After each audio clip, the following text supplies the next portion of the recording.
Sr. Presidente do Conselho. Senta-se à direita do Presidente da Assembleia Nacional, Professor Dr. Mário de Figueiredo.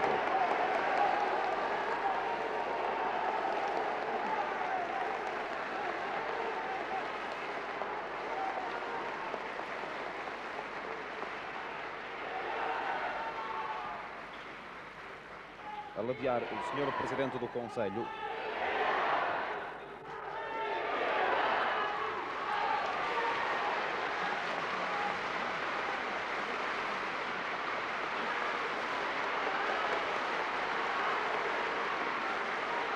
Extraordinário entusiasmo conta todos os presentes na Assembleia Nacional, membros do Governo, deputados,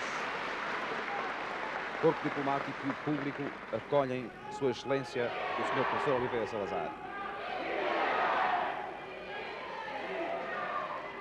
A ladear o Sr. Presidente do Conselho e o Presidente da Assembleia Nacional, sentam-se os secretários da mesa da Assembleia, Dr. Cid Proença e Dr. Folhadela de Oliveira.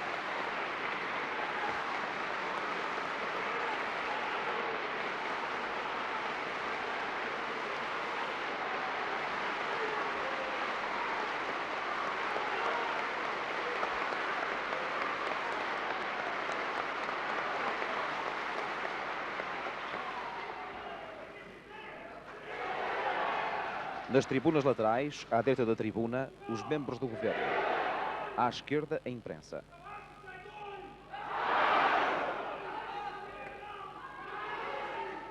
Notam-se várias equipas de filmagens, algumas delas estrangeiras, sendo uma da TV inglesa.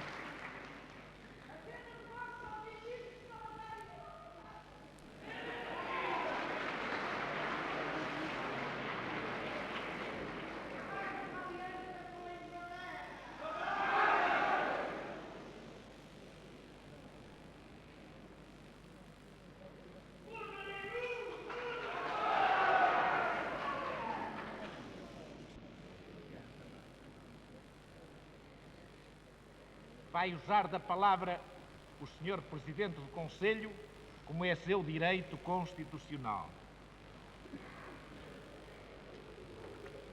Sr. Presidente,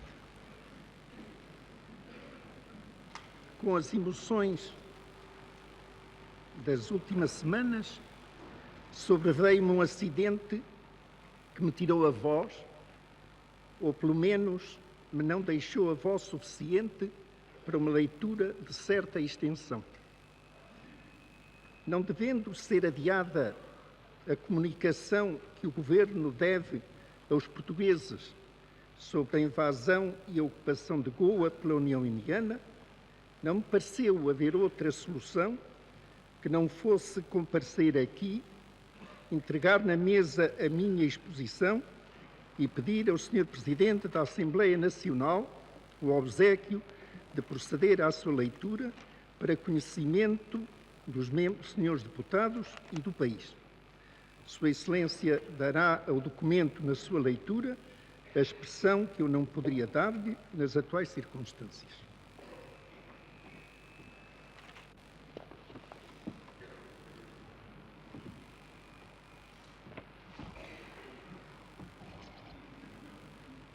Senhores deputados, não costumo escrever para a história e sinto ter de fazê-lo hoje, mas a nação tem pleno direito de saber como e por que se encontra despojada do Estado português da Índia. Goa. Goa, portuguesa há 450 anos, e agora ocupada pela União Indiana, representa um dos maiores desastres da nossa história e golpe muito fundo na vida moral da nação. Para este, o Estado português da Índia sem expressão sensível na economia ou na força política portuguesa, contava, sobretudo, como padrão de um dos maiores acontecimentos da história do mundo e da comunicação do Oriente com a vida ocidental. Deixá-lo, esse padrão, à guarda de um pequeno país que foi, com sacrifícios ingentes, o fautor das grandes descobertas, devia ser ponto de honra de todas as nações civilizadas e das que beneficiaram da ação portuguesa no mundo. Que este conceito se tenha chocado com outro de simples ambição expansionista é mais uma prova, e esta flagrante nos nossos tempos, da decadência da legalidade e da depreciação dos valores morais. Esta explicação não é, no entanto, satisfatória para os portugueses, que podem ter esquecido não ser a União Indiana sensível a razões históricas, jurídicas ou simplesmente humanas, mas confiavam em influências que no jogo da política mundial pudessem opor-se com eficácia às ambições de que foi vítima Goa. Temos assim de descer mais fundo no exame da questão e explicar com algum pormenor como tudo foi possível. O caso de Goa pode dizer-se que nasceu no momento em que a União Indiana se tornou independente. Apesar de o Império das Índias se haver cindido em vários estados, a União Indiana, que muito contrariadamente teve de conformar-se com a cisão, passou a considerar-se a si própria como verdadeira sucessora da Inglaterra e, no fundo, como o Estado que aglutinaria mais tarde ou mais cedo os outros Estados do Indostão. União Indiana, Índia, Indostão são termos que, confundindo a geografia com a ambição política, passaram a representar uma identidade na mente dos dirigentes de Nova Delhi. Nesta orientação, e tomando da confusão dos primeiros anos,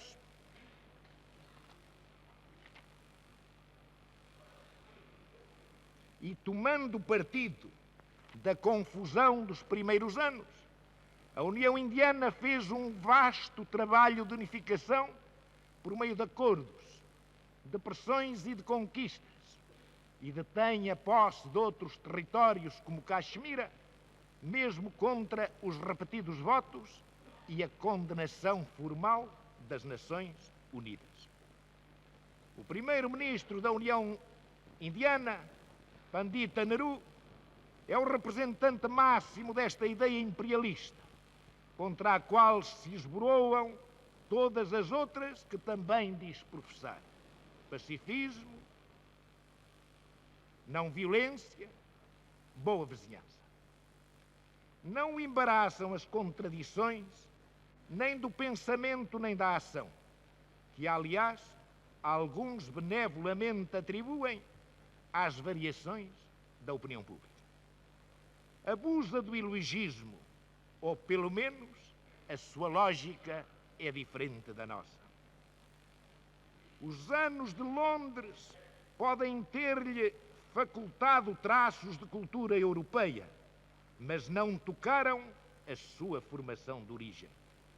À procura de alguma coisa que cimente, para garantia da mais que precária unidade política, o embrechamento dos povos e raças que habitam o subcontinente, julga encontrá-la no substrato hindu. E por mais estranho que pareça a quem escuta as suas prédicas, o primeiro-ministro da União Indiana é, no fundo, um racista e um anti-ocidental, pacifista em teoria e agressor na prática.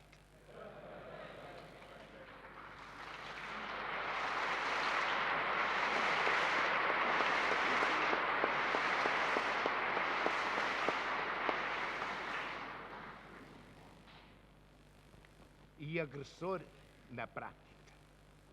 E não só na Ásia. Abraços com a sobrepopulação e a miséria têm também os seus planos da África deserta, onde espera que o indiano pode vir a substituir o branco. Quem não tiver bem presentes estes pontos de referência não compreenderá a ação indiana que em anos não muito distantes se desenrolará naquelas partes do mundo, nem entenderá o que se passou com Goa.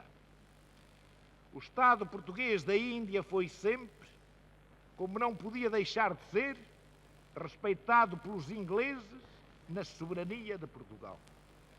A incorporação destes minúsculos territórios não interessava e estava vedada a uma nação como a Inglaterra, ali chegada 2 séculos depois de nós. Mas, com os arrivistas do poder, as coisas não seriam assim. O mecanismo da unificação continuaria a funcionar e mesmo em prejuízo das soberanias estranhas ao Império Britânico. O caso de Goa foi sucessivamente mudando de aspecto na política e nos discursos do primeiro-ministro. Começou-se pela reclamação de uma larga autonomia, aliás já existente. Passou-se à independência e acabou-se na anexação, que era o fim a atingir. Neste processo, a União Indiana ora se apresentou como detentora do direito de proteção de etnias iguais ou afins, onde quer que vivessem, ora como grande potência abrasada pelo ideal da luta anticolonialista para libertar os povos escravizados. Apesar da insistência da campanha movida ao longo dos anos contra Portugal, em Goa ou contra Goa portuguesa, os indianos não puderam convencer o mundo de terem razão. Muito menos puderam demonstrar que nós a não tivéssemos. Quanto a nós, a descoberta, os acordos com autoridades locais, a posse incontestada de séculos, a paz, a coesão espiritual e o progresso dos povos não podem ser contraditados no mundo ocidental como fundamentando a legitimidade da soberania. Mas ao contrário do que se passa entre nós, a antiguidade destes títulos e a continuidade do exercício do poder eram para a União Indiana razão a mais para se extinguirem e não para se manterem. As acusações contra a administração portuguesa e a falta de liberdade em Goa e as pretensas aspirações dos goeses a desligarem-se da pátria comum e o apodo de colonialismo eram tão contra a evidência que não se poderiam com seriedade manter e foram geralmente considerados simples arma de propaganda política. O facto de todos os goeses serem desde sempre cidadãos portugueses de pleno direito, de possuírem o seu colégio legislativo, de terem representação desde 1822 na Câmara dos Deputados, de ascenderem aos mais altos postos na burocracia e no governo da nação, de poderem exercer as suas profissões em todos os territórios portugueses metropolitanos ou ultramarinos. Tudo isso destrói pela base a acusação de que o Estado da Índia, mascarado de província, era uma simples colónia. E menos ainda que outros, os goeses puderam ser convencidos. Depois de estabelecidas relações diplomáticas entre a União Indiana e Portugal, foi apresentada ao governo, em fevereiro de 1950, uma proposta para imediatas negociações sobre o futuro de Goa, ou mais claramente, para se definirem os termos em que o Estado português da Índia seria integrado na União Indiana. Nós não podemos negociar sem nos negarmos e sem trairmos os nossos a cedência de territórios nacionais, nem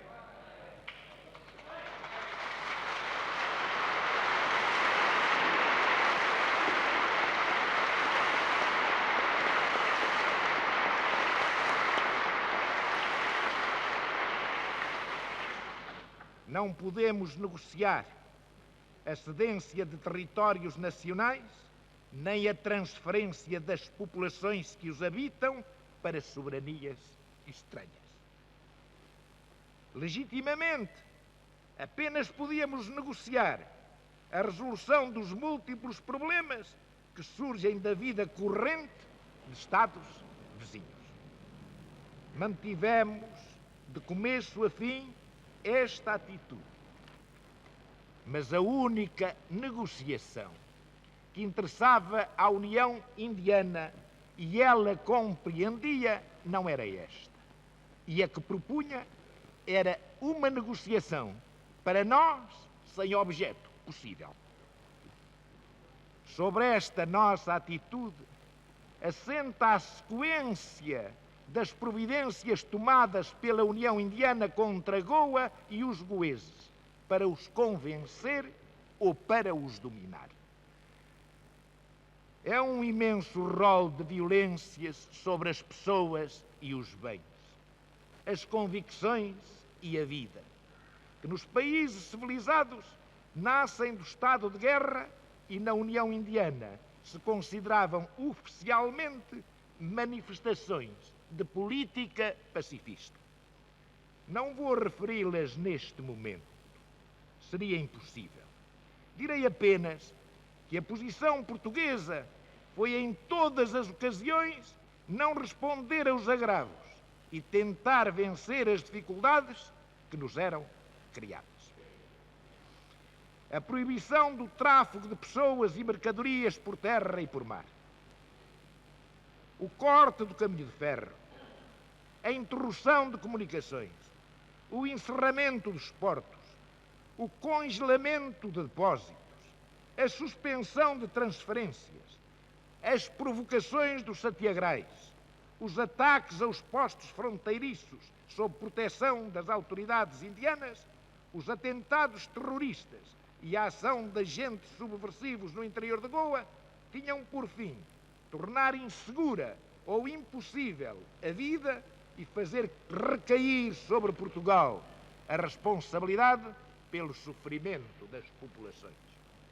Mas a União Indiana, que tinha podido asfixiar os estabelecimentos franceses, esqueceu as circunstâncias que a nós, com um pouco de imaginação, boa vontade e alguns recursos, nos permitiriam vencer as dificuldades.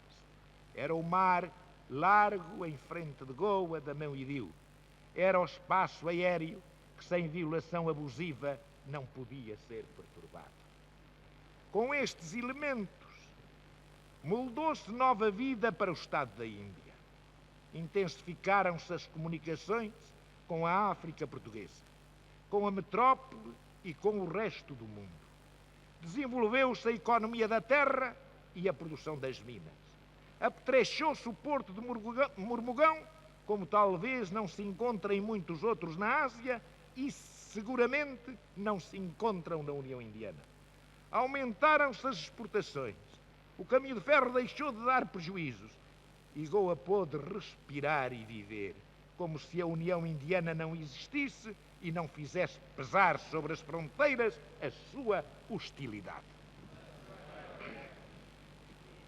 Os sucessivos fracassos da política indiana, em face de uma decisão firme que pôde, com dignidade, aparar todos os golpes e sarar todas as feridas, fez exasperar os inspiradores do primeiro-ministro, que, entretanto, permitia a diversão de Dadra e Nagaravli. Aí era mais favorável a posição da União Indiana e desvantajosa a de Goa.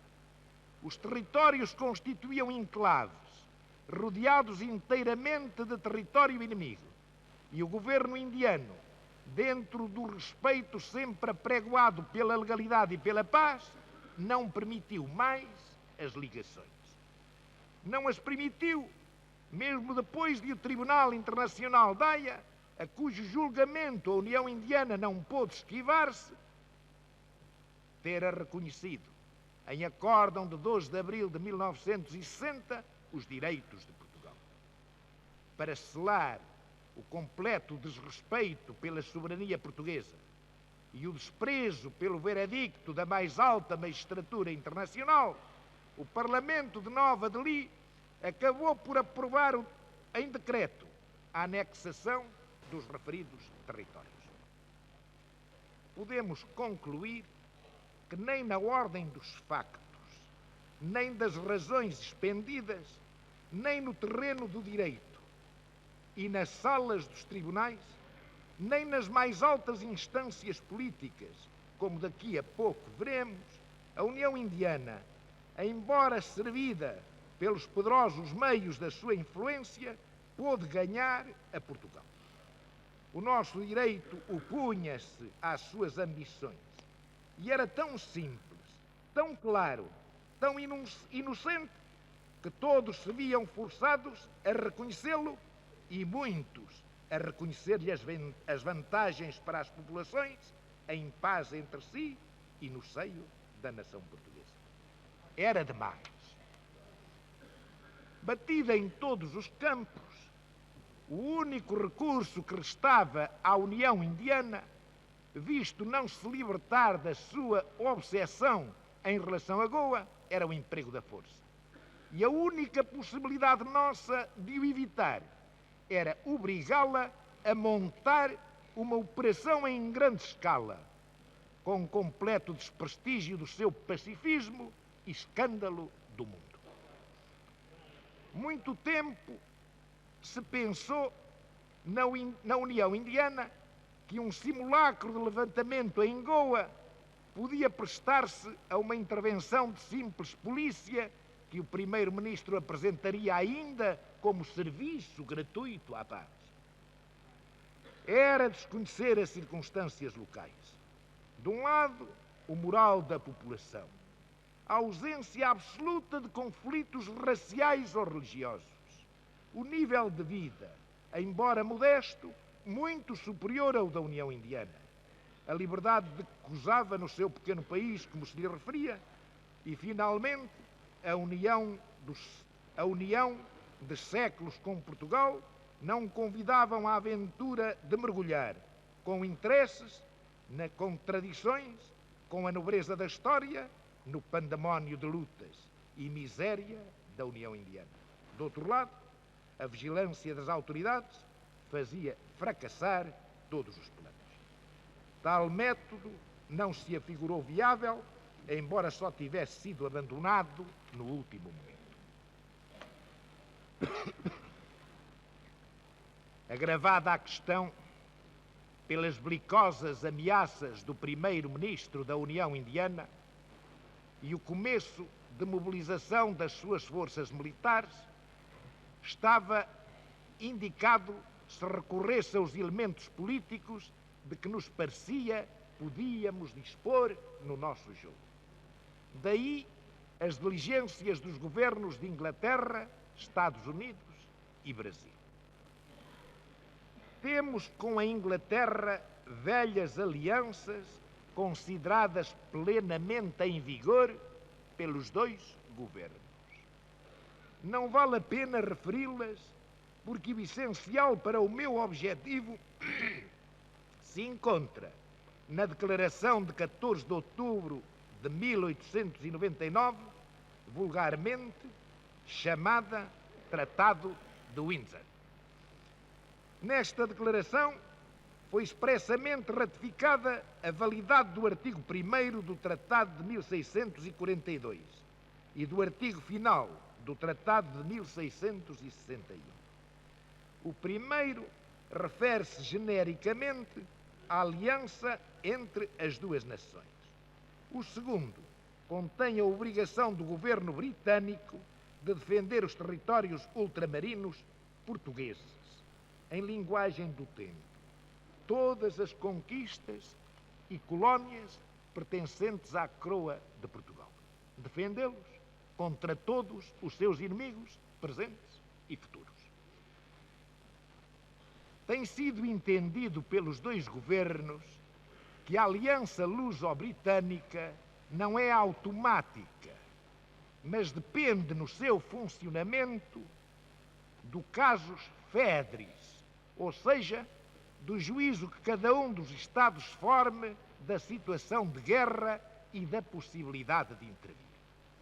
Isto quanto à aliança propriamente dita, porque quanto à obrigação de o governo britânico defender os territórios ultramarinos portugueses, não entendemos nunca, nem ninguém pode legitimamente entender que, formulada de maneira tão precisa e absoluta no Tratado de 1661, pudesse ficar dependente do casus foederis.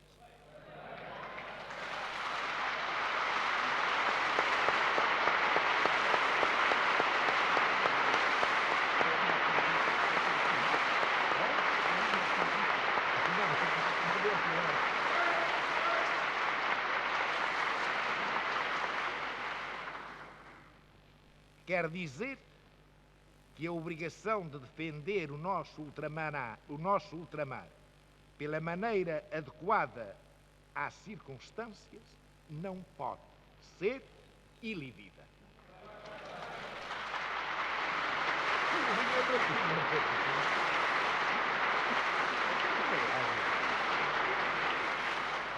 Sim.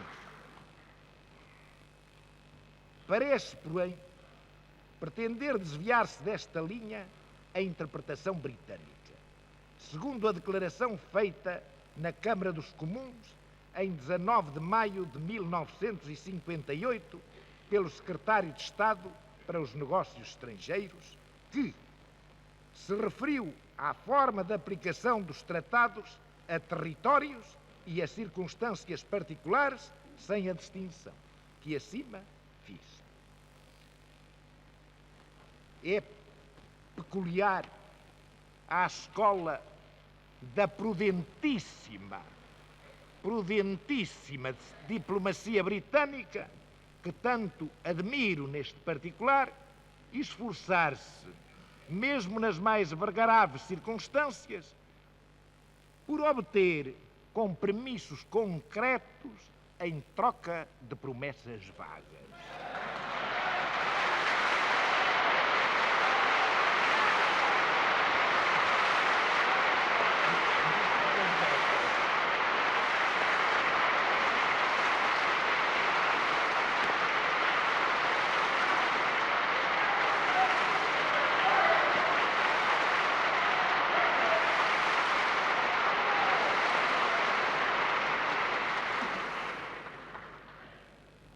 E em face desta tendência, uma simples declaração parlamentar, não acordada entre os governos, não nos pareceu poder ter o valor de interpretação autêntica de um tratado que, demais, contém referência expressa às vantagens que Portugal concedera em troca da obrigação assumida pela Inglaterra. A nossa interpretação devia, pois, ser a melhor. Eu nunca fizera, em mais de 30 anos de governo, apelo aos tratados de aliança, por entender que uma fidelidade nunca desmentida os converteu de textos a invocar e discutir em sentimentos profundos e atitudes permanentes na política das duas nações.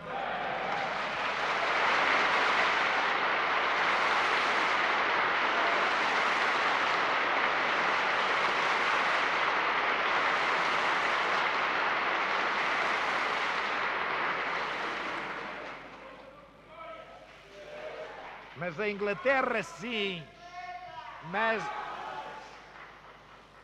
mas a Inglaterra sim invocou expressamente a aliança, por exemplo, para a concessão de facilidades nos Açores em 1943, apesar da nossa declaração de neutralidade no começo da guerra. O livro branco sobre os Açores, publicado em Londres em 1946, omitiu a referência às notas de 16 e 23 de junho e 14 de dezembro e 4 de outubro daquele ano, precisamente aquelas que se referem às garantias dadas pelo governo britânico a respeito da manutenção da soberania portuguesa em relação ao ultramar.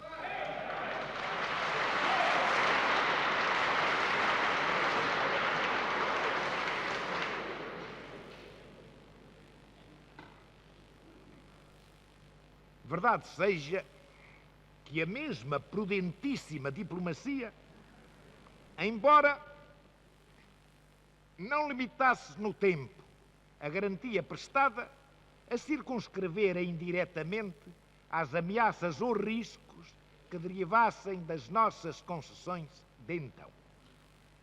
Dado o aperto em que a Inglaterra se encontrava, não nos pareceu bem levantar a questão e gastar tempo em discussões inúteis, e por isso me limitei a referir de passagem o caso numa das citadas notas.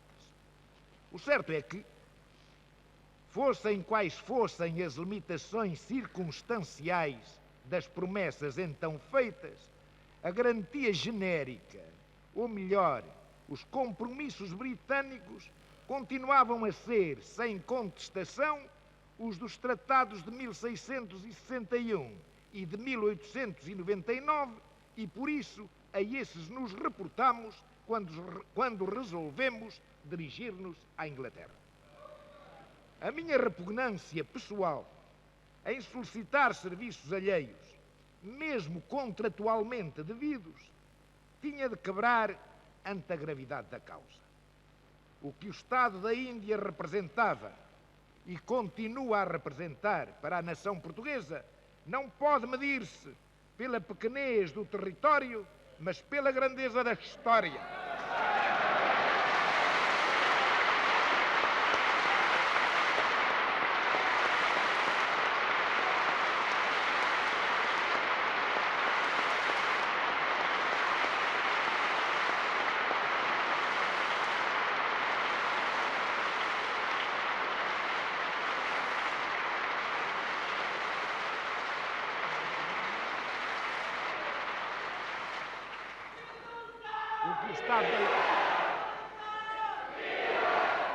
O que o Estado da Índia representava para a nação portuguesa não pode medir-se pela pequenez do território, mas pela grandeza da história, a que ficou ligada, e pela altura da missão que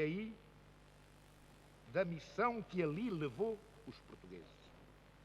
Partindo da nossa interpretação do Tratado de 1899, não desconhecendo uma reação, aliás intempestiva e unilateral, no governo britânico de 1954, do governo britânico de 1954, há pouco recordada na Câmara dos Lordes pelo secretário de Estado, o governo solicitou, em 11 de dezembro, a indicação dos meios com que aquele governo podia cooperar com as forças portuguesas para fazer frustrar a agressão indiana. O governo de Sua Majestade respondeu-nos sem demora e essencialmente o seguinte: na eventualidade de um ataque a Goa, havia inevitáveis limitações quanto à assistência que o governo britânico estaria em condições de dar ao governo português em luta com outro membro da comunidade. A referência eufemística a inevitáveis limitações tinha de interpretar-se, no caso, como significando que o governo britânico se eximia ao cumprimento dos tratados.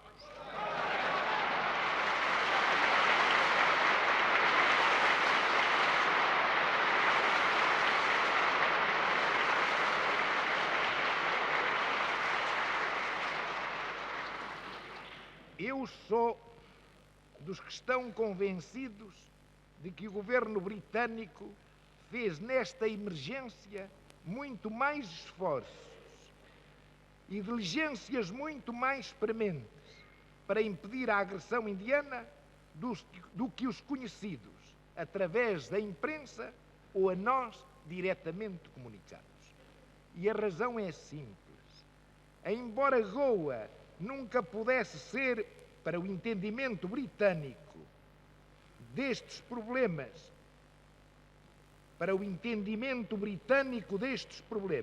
o que é para nós um pedaço da nação portuguesa, é imensamente desagradável para o brio e o prestígio de uma grande potência eximir-se ao cumprimento de obrigações certas que tiveram a devida contrapartida em vantagens concedidas por Portugal.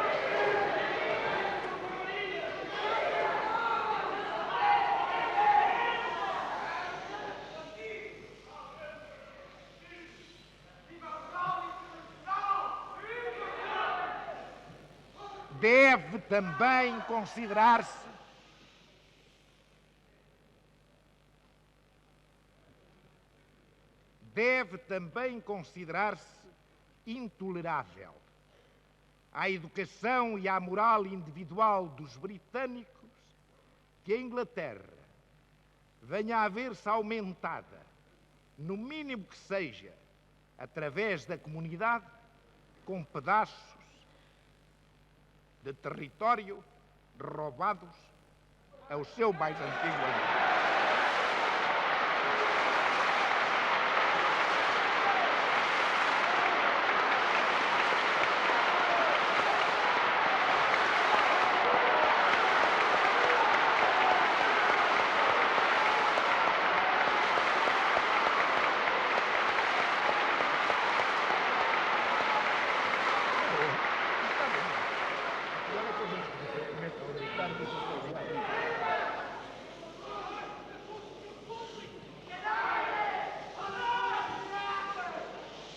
Eu mando evacuar as galerias se Vossas Excelências continuam nestes termos.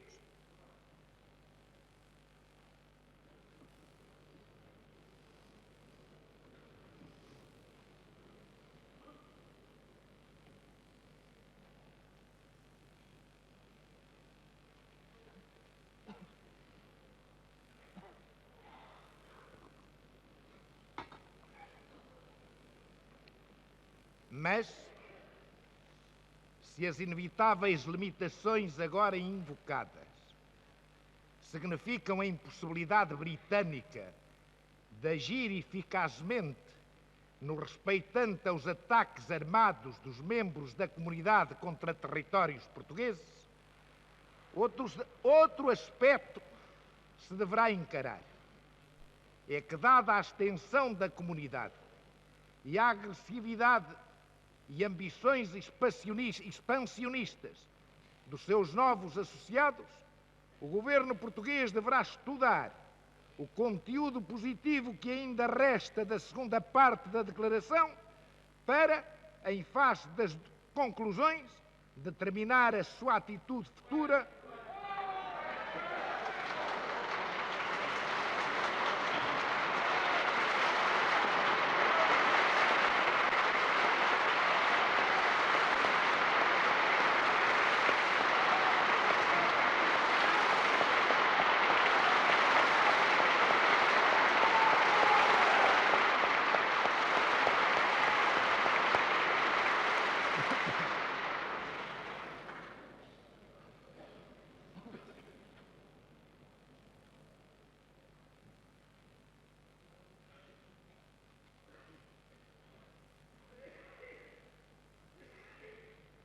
O governo português deverá estudar o conteúdo positivo que ainda resta da segunda parte da declaração para, em face das conclusões, determinar a sua atitude futura quanto às obrigações existentes entre os dois países. É admirável o pragmatismo da política britânica. Simplesmente, nem sempre pode evitar o aborrecimento de dolorosas contradições.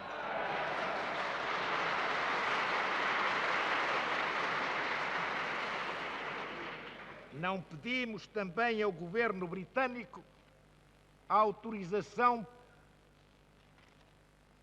Nós pedimos também ao governo britânico a autorização para utilizar alguns aeródromos necessários às alegações com Goa.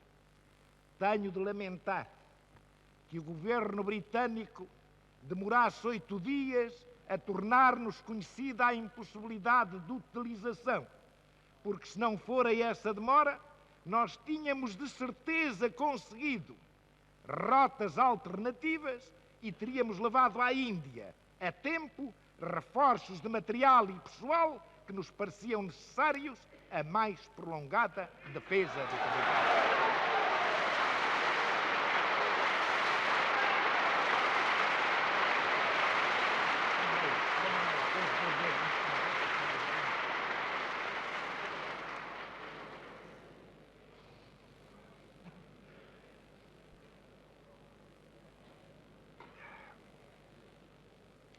Vejamos o que respeita aos Estados Unidos. Os Estados Unidos foram, pelo efeito de 2 grandes guerras vitoriosas, como pelo seu poder económico e financeiro, extensão territorial e população, elevados ao mais alto nível entre as nações e havidos como expressão superior e guia do que consideramos o mundo livre. Que intencionalmente, deliberadamente, tenham procurado ascender a esta posição, ou a ela fossem apenas guindados pelo conjunto de circunstâncias históricas, não importa. O que a todos importa é saber se, ocupando o lugar, também estão dispostos a desempenhar a função.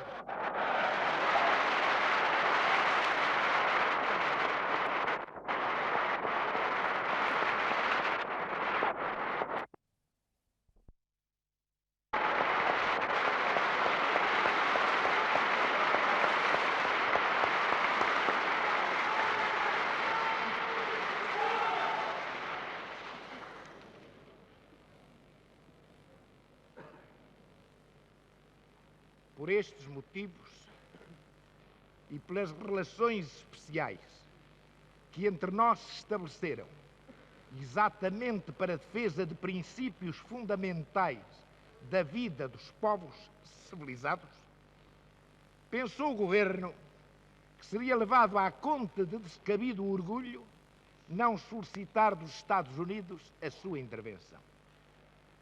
Outra razão havia ainda.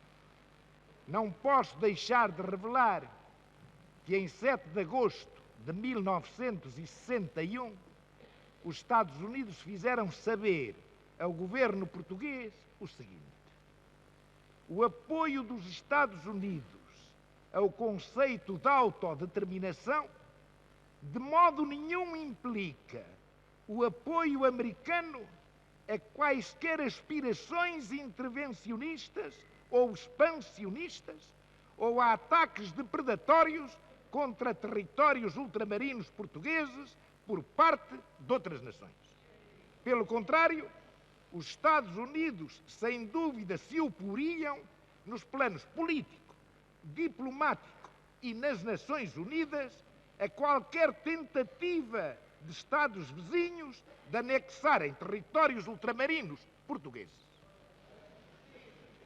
Embora em 9 de dezembro tenha sido comunicada ao governo português uma explicação daquela primeira atitude, que não se sabe ainda bem até que ponto a invalida, achamos muito grave para as relações e convenções existentes entre os dois Estados que a primeira declaração não fosse a tradução de uma política assente e incondicionada, aliás, resultante da adesão comum a um Estado de Direito a cada momento, se opondo às violências da força na vida internacional.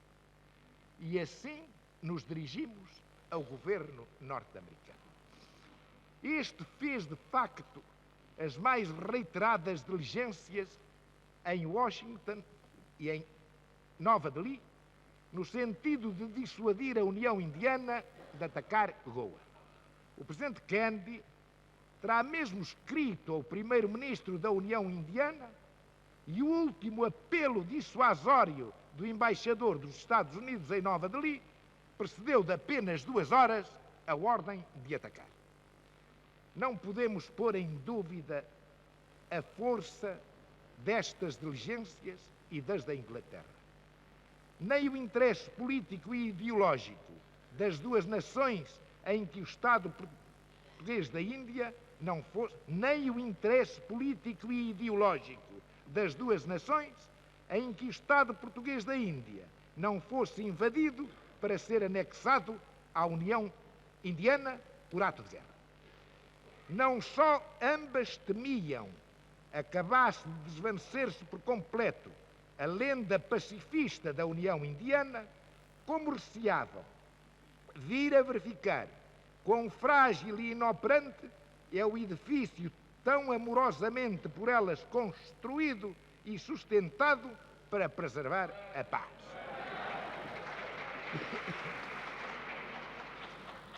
Mas então temos de ver o seguinte: há hoje na Índia um pequeno país despojado pela força dos seus territórios, e às portas de Goa 2 grandes potências também vencidas: a Inglaterra e os Estados Unidos.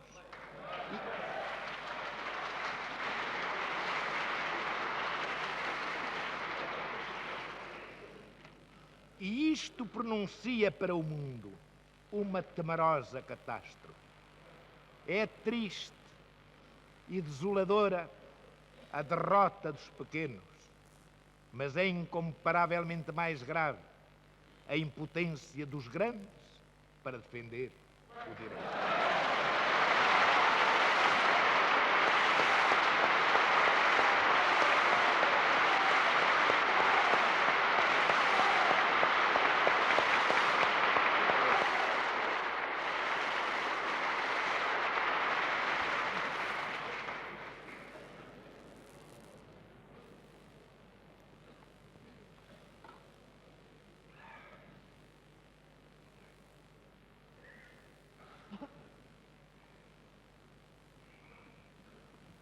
Voltemo-nos agora para o nosso Brasil. Muito bem mesmo. O Tratado de Amizade e Consulta que lançou as bases da comunidade luso-brasileira, limitou-se a verter para o campo jurídico uma realidade existente. Mas só depois de formulado podia eficientemente orientar a política tanto dos dois países entre si, como, sobretudo, da comunidade em relação ao mundo. As suas grandes linhas, ao mesmo tempo amplas e vagas, podem ser o alicerce de uma construção internacional do mais vasto alcance, ou limitar-se a inspirar timidamente apenas mensagens sentimentais. Partindo daí, aos estadistas das duas margens do Atlântico, incumbe construir, de facto, a comunidade para benefício das duas pátrias, tal como a história as forjou, e portugueses e brasileiros as pretendem perpetuar. E, neste sentido, envidaremos os nossos melhores esforços.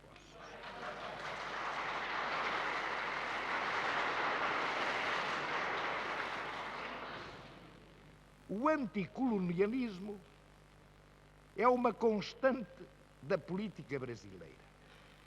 Mas outra constante é também o não reconhecimento das anexações territoriais obtidas pela força. A primeira não havia de preocupar-nos, senão na medida em que o desconhecimento da realidade do ultramar português pudesse, porventura, turvar a compreensão do fenómeno que ali se verifica. A segunda jogaria sempre a nosso favor na pretendida sujeição de Goa à União Indiana.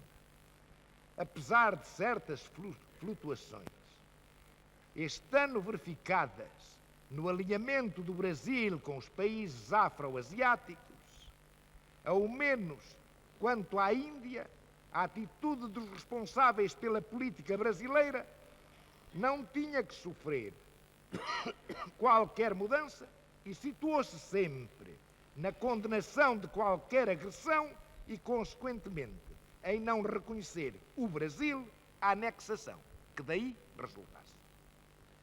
Goa foi sempre um caso à parte no pensamento brasileiro.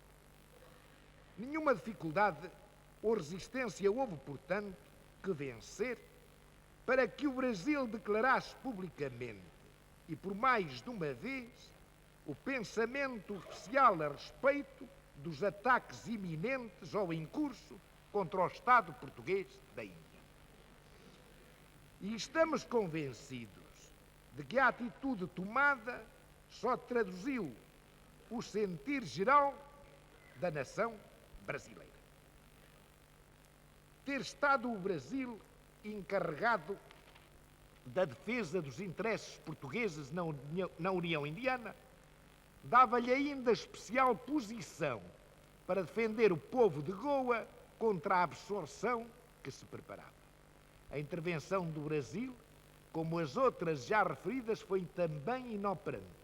E da mesma forma, as diligências em Nova Delhi realizadas pela Espanha, Canadá, Austrália, Alemanha, Argentina, Bélgica, Holanda, estas as de que temos conhecimento direto.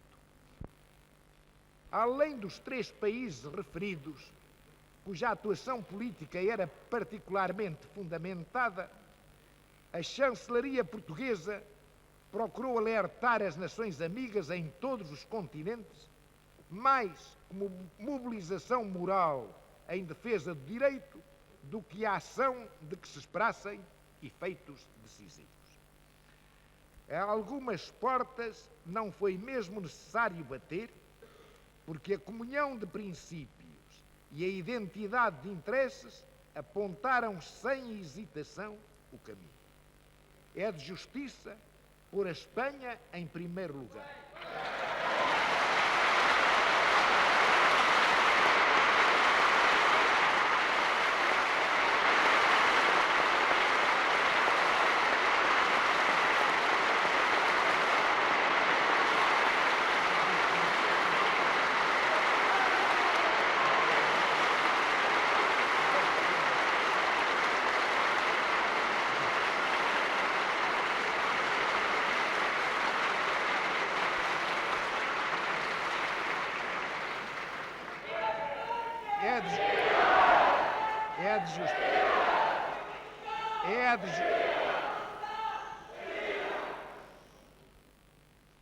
É de justiça pôr a Espanha em primeiro lugar, muito em primeiro lugar, por si e junto dos países sul-americanos, seus amigos, como merecedora da nossa gratidão. Ela tem vivido, como nós, o drama de Goa. E com razão, porque se há território português que se haja estruturado sob a influência conjunta dos dois Estados da Península, esse é o de Goa, que deve tanto ao gênio de Afonso de Albuquerque como à doutrinação de São Francisco Xavier.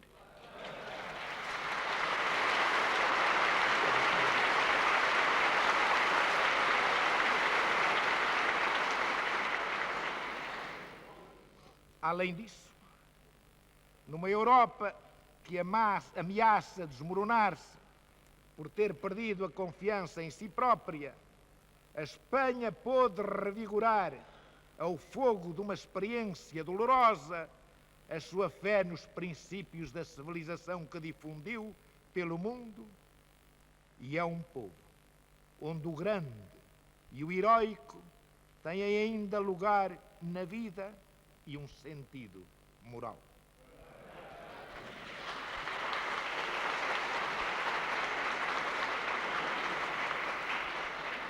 A Espanha compreende bem, e em toda a sua extensão, o estado da alma português.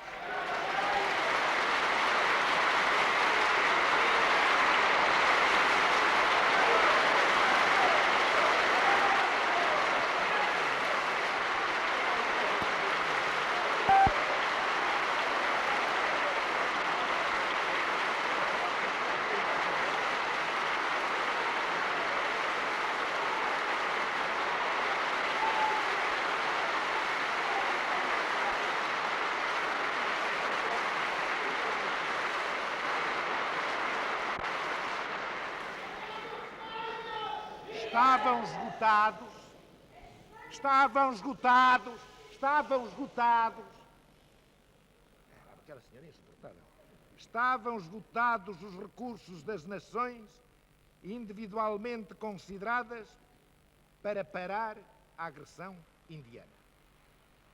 Apenas a atuação da Organização Mundial, chamada Nações Unidas, podia tentar-se através do pedido de reunião urgente do Conselho de Segurança.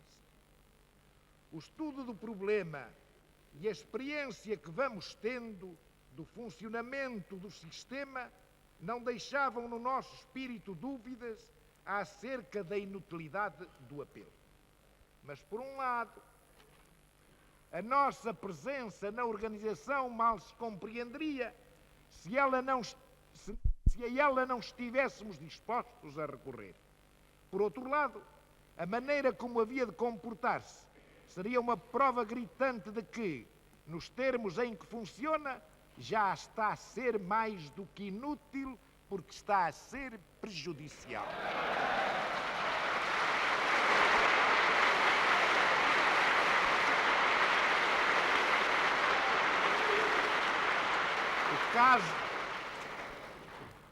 O caso foi levado ao Conselho no primeiro dia da invasão de Goa e pouco depois desta começada.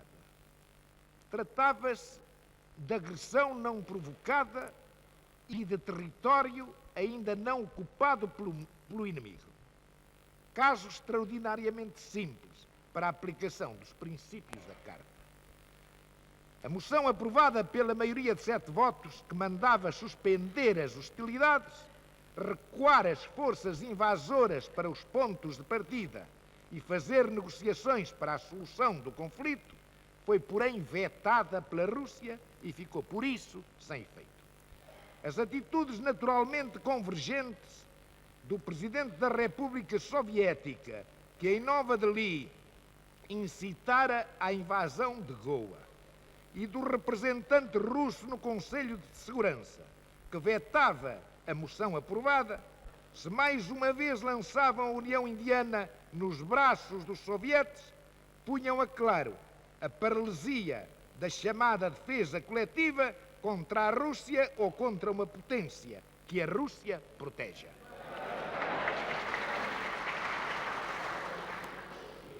O caso, embora previsto, produziu alarme no mundo.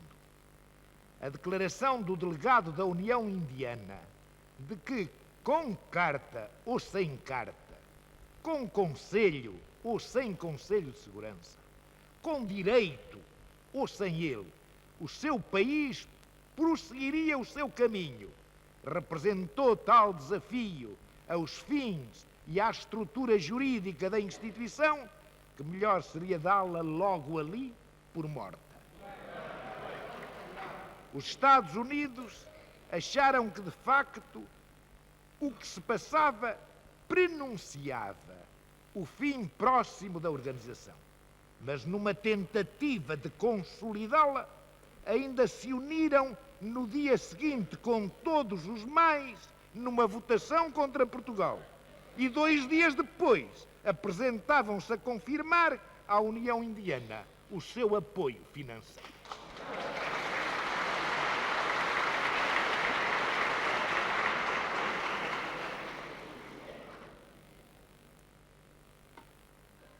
Isto deve estar certo, mas é difícil para nós compreendermos. E, sobretudo, não enquadra à nossa sensibilidade moral.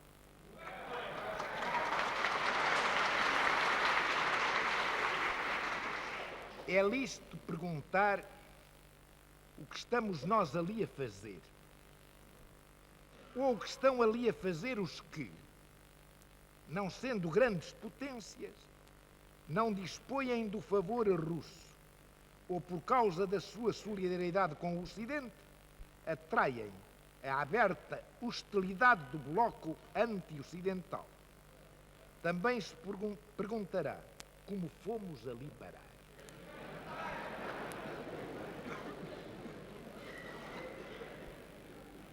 A política do governo foi, na piugada da sensatíssima Suíça, não requerer a sua admissão nas Nações Unidas.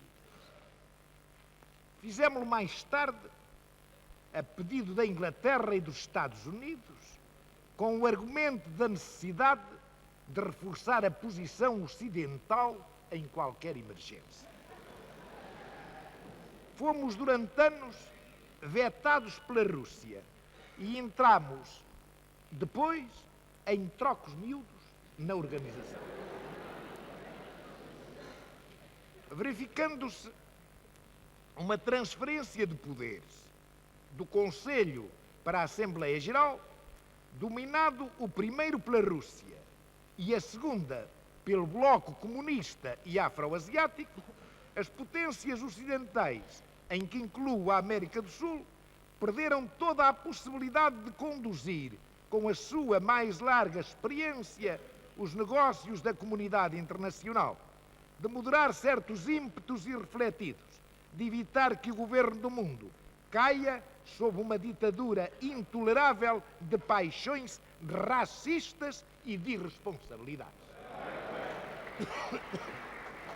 Assim, pensamos ter direito a uma palavra sobre ser já inútil a nossa presença e a nossa colaboração. Mesmo que essa palavra não venha, não sei ainda se seremos o primeiro país a abandonar as Nações Unidas, mas estaremos sempre entre os primeiros.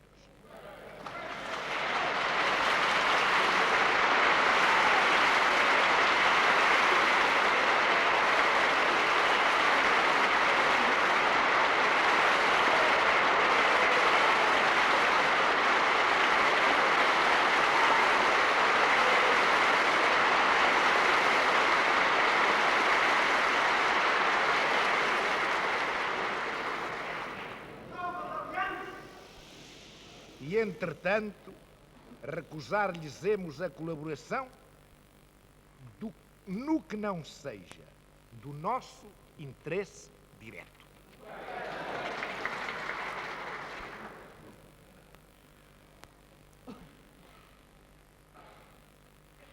A política militar do governo, no respeitante ao problema de Goa, foi sempre encarada à luz dos seguintes elementos. Dadas a distância e a superioridade esmagadora da União Indiana, nenhuma esperança de salvar Goa da eventual invasão inimiga sem apoio aliado. Necessidade de manter forças suficientes para evitar a ação dita policial e dissuadir, se possível, a União do ataque. Defender, em última instância, aquele torrão sagrado com sacrifício das vidas e haveres, como o reclamava a tradição portuguesa na Índia. Mantivemos este esforço, ora com maiores, ora com menores efetivos, conforme os tempos e a gravidade das ameaças, mas sempre em nível suficiente para atingir o objetivo de levar a União Indiana ou a desistir da absorção de Goa ou a fazer uma operação espetacular de guerra que causaria dano ao seu crédito moral e não daria nem honra, nem glória ao seu exército. Os nossos efetivos deviam ainda ganhar o tempo necessário para que Portugal pudesse apresentar queixa às Nações Unidas contra a agressão indiana. Um punhado de homens, 3.500 oficiais, sargentos e praças da metrópole e 900 indo-portugueses, forçou a União Indiana a mobilizar um exército de 30 a 40 mil homens, apoiado por numerosas formações de artilharia pesada e de carros de combate, e com a cooperação no ataque de uma esquadra naval e de várias esquadrilhas de aviões de bombardeamento e de caça. Com uma superioridade em homens de pelo menos 1 para 10 e em material muito mais, mesmo assim, a ocupação de cerca de 3.500 km², dispersos por 4 territórios e com uma profundidade de apenas 20 a 50 km no distrito de Goa, levou vários dias. Só por si, este facto dá nota da firme resistência que os portugueses devem ter oferecido. Para mim, a maior preocupação era que a desproporção das forças e a violência e plano do ataque fossem tais que a nossa gente, dada a estreiteza do terreno, não pudesse mesmo bater-se bem e defender aquela portuguesa terra à altura do seu valor e espírito de sacrifício. Na última mensagem enviada ao Governador-Geral,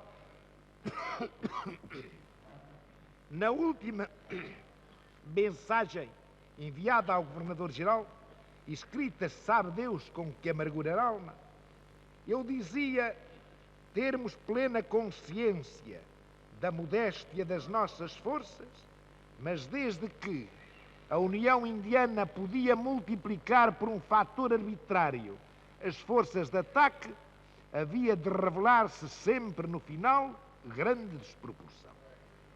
A política do governo fora sempre na impossibilidade de assegurar por si só uma defesa plenamente eficaz, manter em Goa forças que obrigassem a União Indiana a montar em grande, como se via naquele momento, uma operação militar que escandalizaria o mundo, e a não fiar o êxito das suas pretensões de simples operações de polícia. Os factos mostraram que a primeira missão estava cumprida. A segunda missão consistia em não se dispersar contra agentes terroristas a fingir de libertadores, mas em organizar a defesa, pela forma que melhor pudesse fazer realçar o valor dos nossos homens segundo a velha tradição da Índia. Era para mim horrível pensar que isto podia significar o sacrifício total, mas eu recomendava e esperava esse sacrifício como o maior serviço que podia ser prestado ao futuro da nação.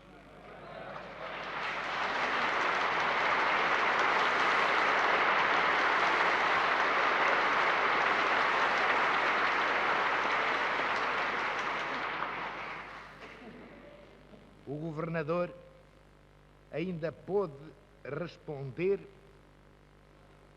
a agradecer em nome das forças sob o seu comando a confiança que nelas depositávamos e desejariam honrar através de todos os seus sacrifícios.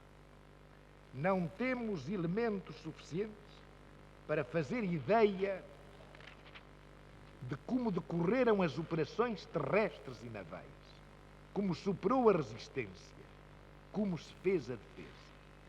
Oportunamente se apresentará ao país o relato destas operações e se fará a justiça devida a todos quantos tiveram a honra de ser chamados a bater-se ou a morrer por Goa.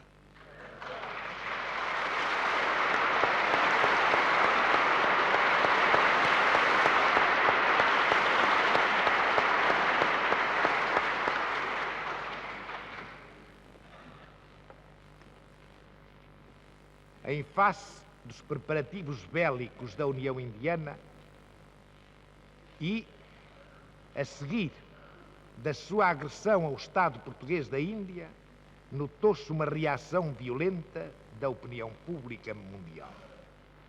Temos de excetuar os informadores oficiais e a imprensa de alguns países comunistas e afro-asiáticos que manifestaram o seu aplauso e solidariedade com o invasor. Nos países da Europa Ocidental e das duas Américas, e mesmo em alguns da África e do Oriente, exteriorizou-se uma repulsa viva e sentiu-se grande inquietação. Os órgãos de informação de todos os matizes ideológicos, com representação ou sem representação nos governos dos respectivos países, têm tratado o assunto à margem destes, por vezes em oposição a estes, como livres expoentes de uma opinião sobressaltada. Porquê? Pela razão de ser Goa um caso típico que se apresentava sem complicações ou dificuldades de interpretação. Tratava-se, na verdade, de um pequeno território incorporado politicamente durante 4 séculos e meio na soberania portuguesa. Soberania reconhecida pela comunidade internacional e até pelo agressor. Este território, todos o consideravam ao abrigo de uma decisão favorável a Portugal do Tribunal da Haia, cuja competência fora aceita pelos 2 Estados interessados. Possuía a garantia de alianças e de compromissos bem estabelecidos. Devia julgar-se protegido pelas engrenagens da segurança coletiva através das Nações Unidas. E neste caso, política e juridicamente cristalino, que nunca foi nem seria um problema, o mundo verificou. Tendo-se recorrido a tudo falhara para a agressão, para impedir a agressão e evitar a conquista. Ou esta situação é sanada, ou Goa faz voltar uma página na vida das sociedades do nosso tempo.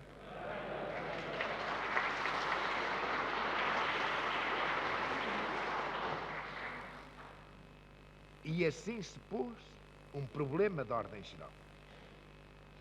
Há no mundo 3 ou 4 nações, meia dúzia o máximo, que não receiam ou não têm de recear ser agredidas por outras.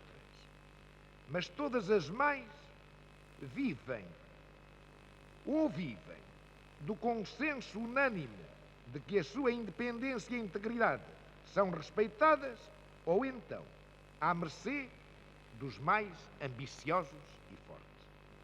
Não se foge à dificuldade e ao perigo, senão pela forma clássica de alianças que constroem sistemas de forças equilibradas ou por organização tendente a abranger a universalidade das nações pacíficas.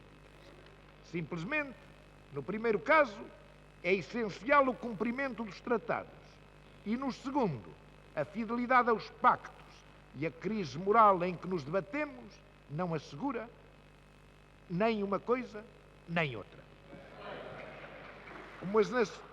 Como as Nações Unidas, na melhor hipótese, se encontram antecipadas de séculos em relação ao espírito dos homens e das sociedades, e além disso se deixaram invadir por multidão tumultuária de Estados que não têm o espírito de paz, não só não tem sido fácil defender ali os direitos das nações, como dentro da organização se constituíram partidos e solidariedades que, em substituição das antigas alianças, fazem vingar interesses de grupo sem se importar da justiça devida a todos.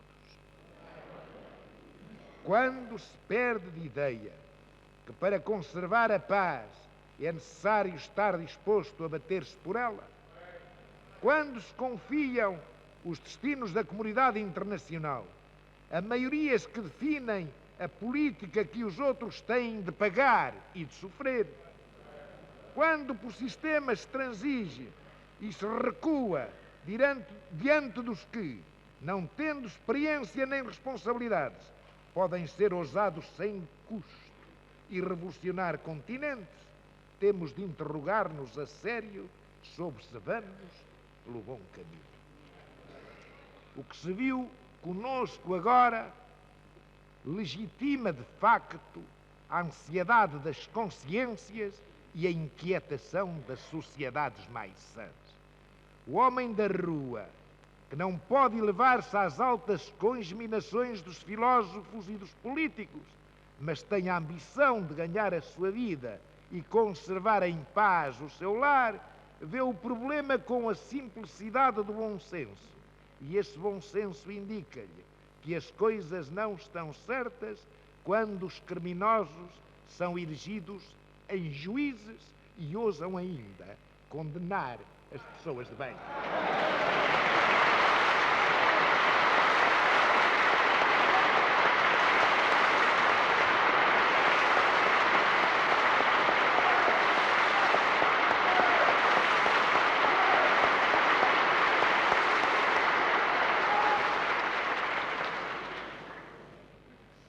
É nesse vivo despertar da consciência do mundo, ante os conluiados nos atropelos à paz e à soberania alheia, que pode entrever-se uma réstia de esperança no sentido de serem revistos a tempo os métodos de conduzir a comunidade internacional. A tempo, digo, porque está já a ver-se que de uma violência não reparada surgem outras violências maiores. E daqui parto para breves reflexões finais.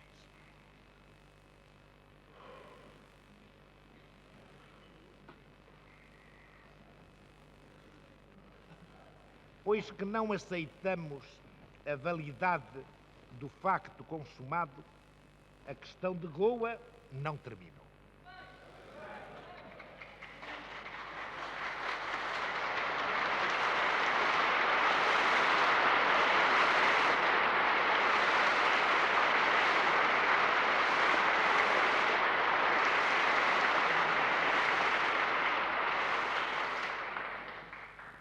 Pode mesmo dizer-se com verdade que é mesmo agora que começa.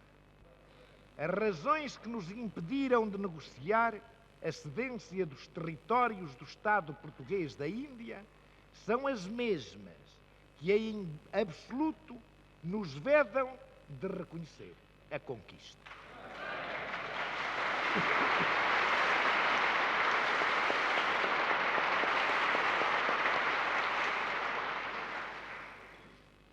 A União Indiana pôde fazer a guerra contra nós, mas não pode, sem nós, estabelecer a paz.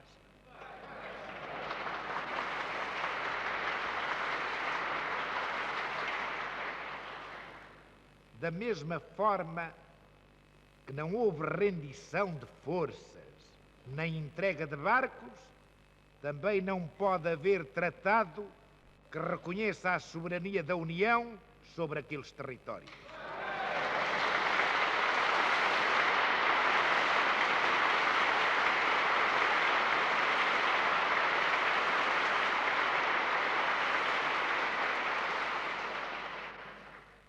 Terá de aguardar-se que a comunidade internacional repare o agravo à soberania portuguesa e a reintegre nos seus legítimos direitos para ser restabelecida uma situação normal.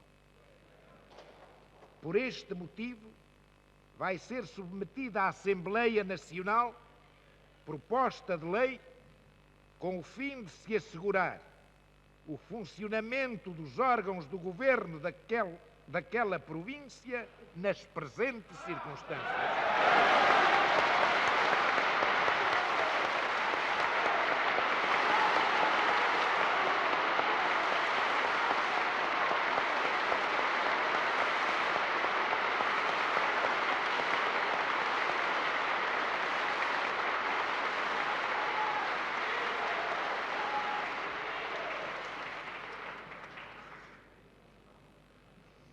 A primeira consequência que daqui resulta é que a representação parlamentar do Estado da Índia continuará confiada aos eleitos pelos povos de Goa, Damão e Diu.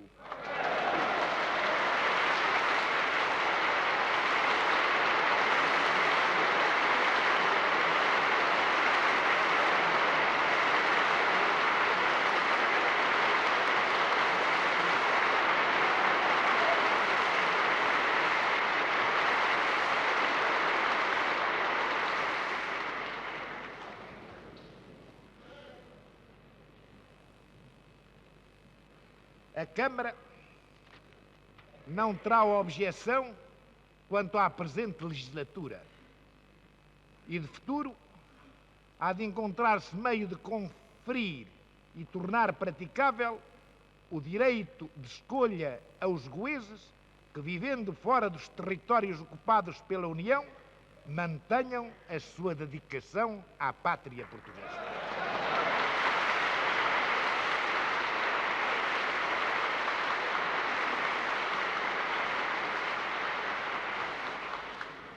Tendo-se manifestado por toda a parte, tão portugueses como os melhores, e tendo arrostado com dificuldades enormes para se manterem fiéis, é apenas obrigação da nossa parte reconhecer-lhes um direito que os honra e os faz continuar presentes entre nós.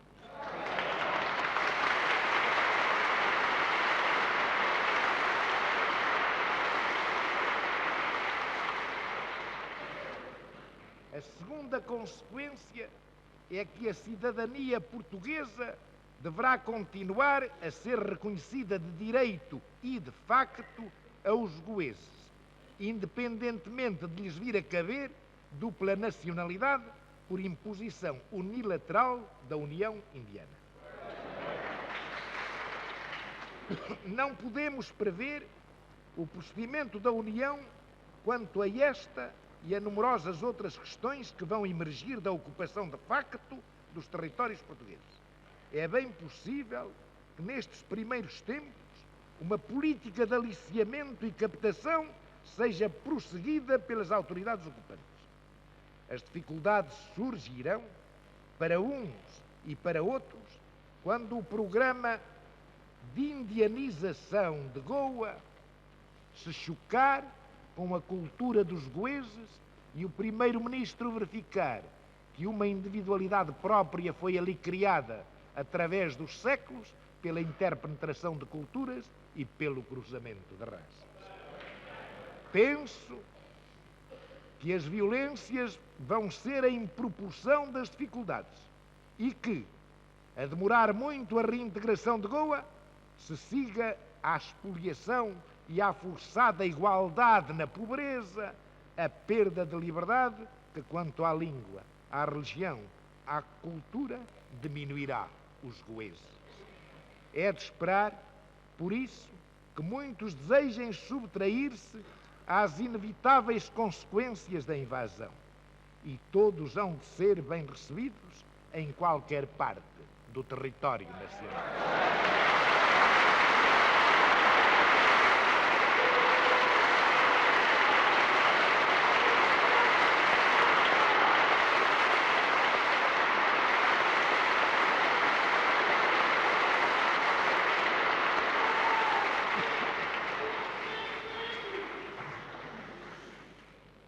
Não devemos ter ilusões sobre os obstáculos e dificuldades de toda a ordem que se levantarão à execução do nosso programa quanto aos goeses que se encontrem fora dos territórios portugueses. A pertinácia, a raiva com que a União Indiana prossegue, desde a independência à captação dos filhos de Goa no seu território, vão redobrar em relação aos que levam a sua vida em territórios estrangeiros, nos quais a nossa própria ação pode vir a ser entravada por influência sua. Mas o nosso dever é lutar pelos goeses e por Goa, sem olhar a sacrifícios, como fizemos até aqui.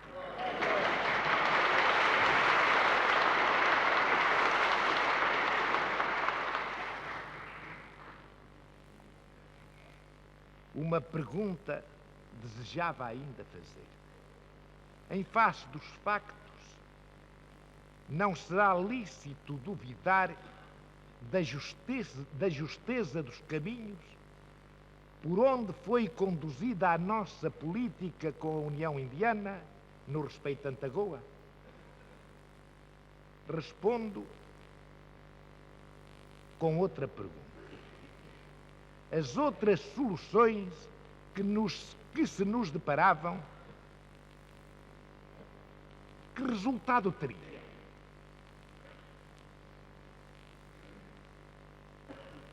A negociação, a entrega. A independência, a perda do pequeno Estado com a integração subsequente.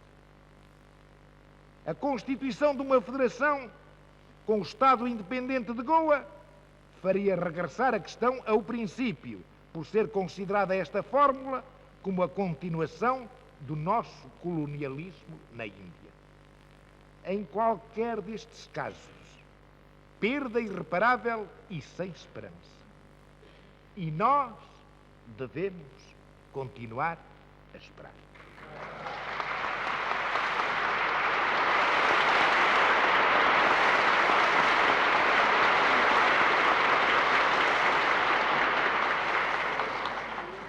Pelas reações verificadas em todo o mundo português e em todos os países onde existem núcleos de portugueses, podemos concluir que o sentimento exigia não mentirosas negociações para encobrir o esbulho, mas a afirmação do nosso direito, a denúncia da agressão e a luta em todos os campos para fazê-lo reconhecer. O sentir nacional não foi tão vibrantemente afirmado por todos os nossos meios de informação que não seria lícito desconhecê-lo e seria imperdoável duvidar da sua autenticidade. Toda a nação sente na sua carne e no seu espírito a tragédia que se tem vivido. E vivê-la no seu seio é ainda uma consolação, embora pequena, para quem desejaria morrer com ela.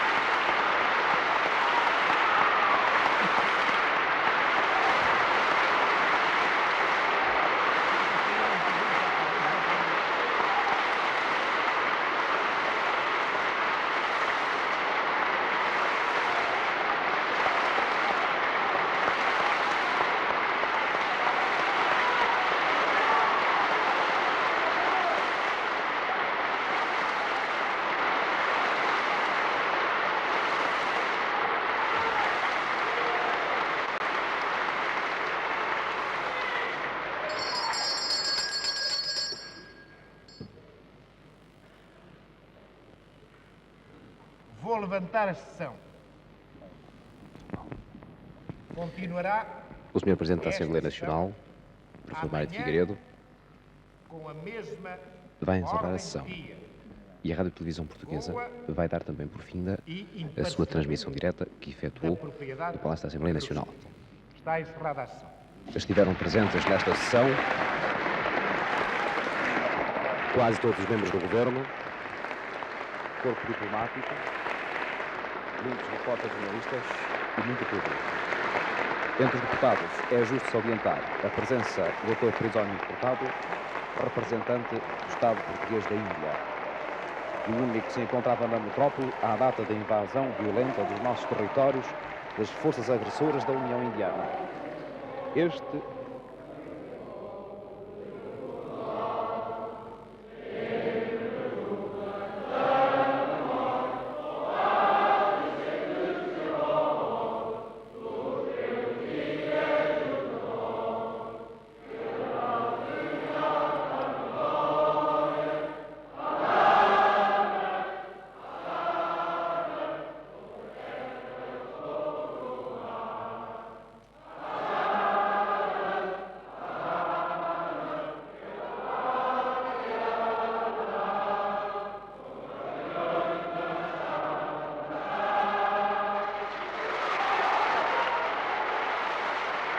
Este foi um momento de extraordinária emoção para todos, quando toda a assistência aqui na Assembleia Nacional entoou em coro o hino nacional.